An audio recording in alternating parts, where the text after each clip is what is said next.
Salut les gars, alors j'ai un scoop pour vous aujourd'hui.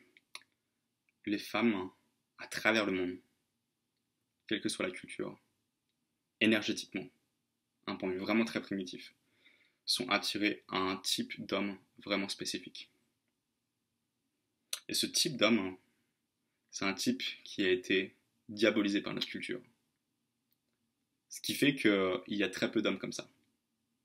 Et que beaucoup de femmes se trouvent dans un certain niveau d'insatisfaction aujourd'hui. Où elles se disent, mais où est-ce que sont les vrais hommes? Où est-ce que sont les hommes qui ont la capacité de me tenir, d'être avec moi, de s'occuper de moi? Où sont les hommes qui ont la capacité de s'occuper d'une femme? C'est ça que beaucoup de femmes se disent au fond d'elles. On fait beaucoup d'avancées avec le féminisme, etc., égalité homme-femme, et on arrive à ce point-là où beaucoup de femmes sont en mode où sont les hommes? Donc qu'est-ce qu'elles recherchent vraiment? Je vais vous le dire, ça va peut-être pas forcément vous plaire parce qu'il y a tellement de programmation toxique qui a été faite dans notre culture autour de ça.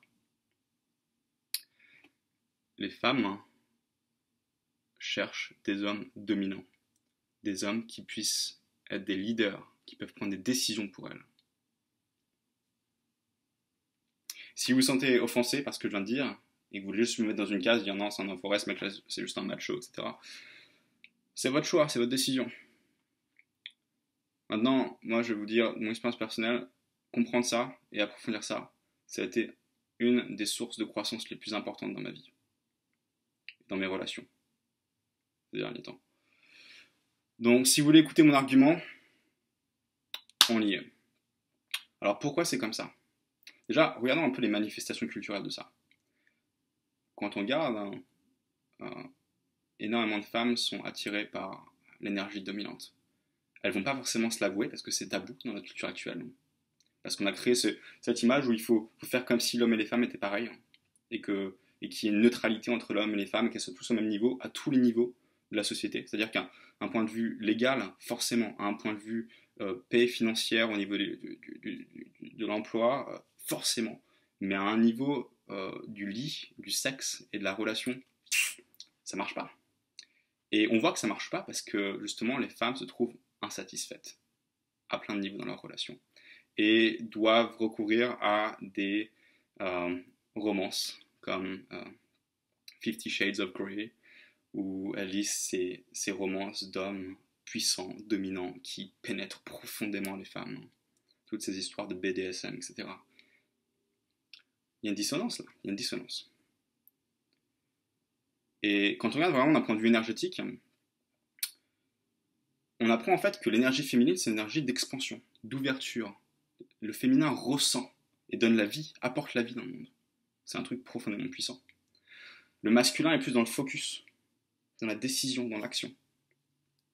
Et c'est pas pour dire que les femmes ne peuvent pas prendre de décision, parce que chaque être humain a un pôle masculin et féminin. Donc une femme peut très bien prendre des décisions en activant son pôle masculin.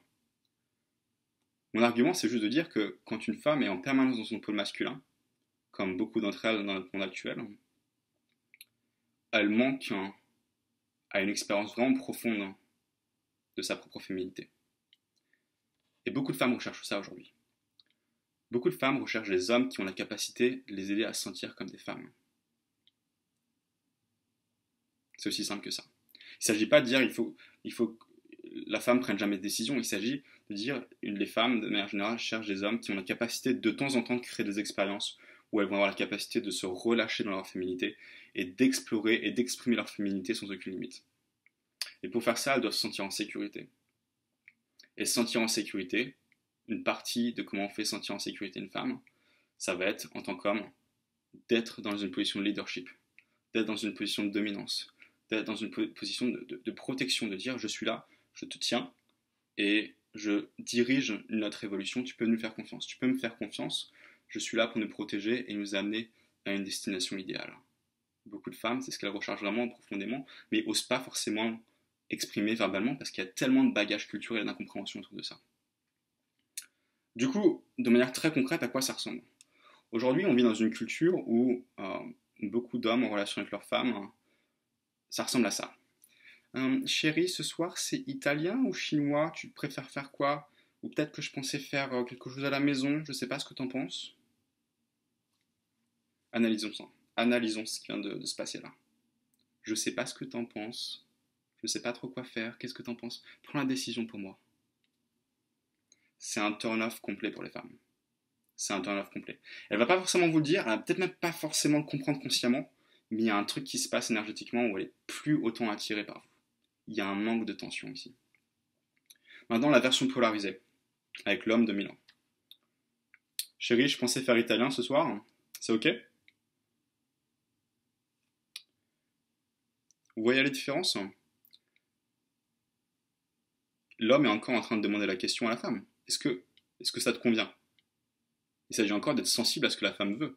Parce que moi, je pense profondément qu'un homme est là pour servir les femmes. Donc il s'agit en tant qu'homme d'être sensible aux besoins des femmes. Mais de prendre la décision quand même. De dire, j'ai analysé ta sensibilité, j'ai analysé là où t'en étais, et je pense que ce qui est le mieux, c'est italien. Est-ce que ça te va? Si la femme dit non, ok. Qu'est-ce que tu penses de chinois? Donc je suis encore en train d'interroger et de dire, ça m'intéresse de savoir ce que tu veux faire. Je suis pas en mode macho, j'en ai rien à foutre de ce que tu veux, et on fait comme ça. Non, non, je suis encore en train de poser la question. Mais ma question, elle est ferme. Hein. Elle est déjà oui ou non. Elle est déjà prise en fait. Je suis pas dans l'hésitation. Je suis dans j'ai pris la décision, j'assume la responsabilité de ma décision. Est-ce que tu viens avec moi?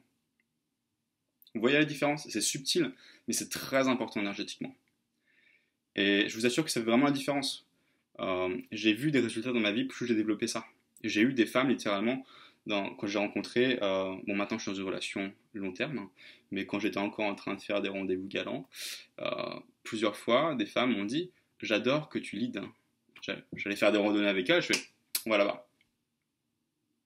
Et dans notre culture super efféminisée où c'est pas bien d'être un homme, etc., ça pourrait faire réagir les gens, dire comment tu oses faire ça, tu devrais faire, tu veux aller là ou tu veux aller là?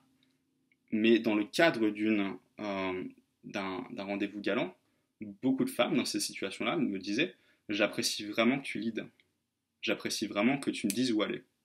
Parce que la femme, elle est juste là pour apprendre qui je suis et pour avoir un bon moment avec moi, elle n'a pas envie de prendre la décision à ce moment-là. Vous voyez la différence? Donc, il s'agit de voir qu'il y a deux extrêmes. Il y a l'extrême du garçon super gentil qui il veut surtout plaire à tout le monde, il ne faut pas prendre de décision et tout le monde est égal, et il n'y a pas de polarité, il n'y a pas de tension. Et il y a l'autre extrême du macho qui est en mode j'en ai rien à foutre de ce qu'elle pense, je fais ce que je veux. Et le milieu qui est vraiment idéal, qui rend les filles folles de vous, c'est je prends des décisions, je suis dominant et en même temps je suis sensible. Parce que la vraie dominance, c'est de la sensibilité. La vraie dominance, c'est avoir la capacité de vraiment, c'est difficile à faire vraiment, c'est d'écouter suffisamment la situation pour avoir les couilles de prendre une décision qui, on l'espère, match au maximum ce que conviendra à la femme avec qui on interagit. Tout en ayant du coup la sensibilité de poser la question, de dire est-ce que ça le convient. Donc voilà, c'est tout ce que je voulais partager avec vous. C'est important d'être dans ce pôle de dominance, de leadership.